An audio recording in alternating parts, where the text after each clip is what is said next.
All right, so 24 Prius. Showed you how to take the door speaker out. Now I'm gonna show you how to take the center channel speaker out. Start here. Pop, pop, pop. Get this puppy out of the way. All right. Now, this guy.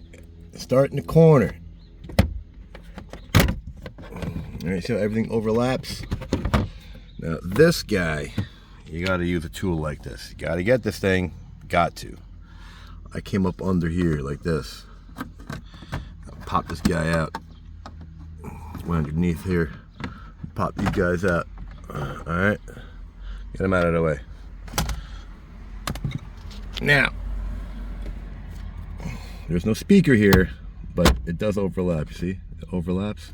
So you got to pull these two guys out of the way and get to such and such. So you can pull them out.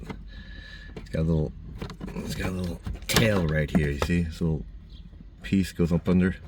You want to sort of weasel it back under to put it back in. And then I don't have it in. They don't have it in this model. And now we have idea of putting it back. You gotta sort of tuck it up under. There you go. Come on, puppy. There you go. So you can do it. Can be done. So, like it, don't like it, share, don't share, subscribe, don't subscribe. Thanks for watching.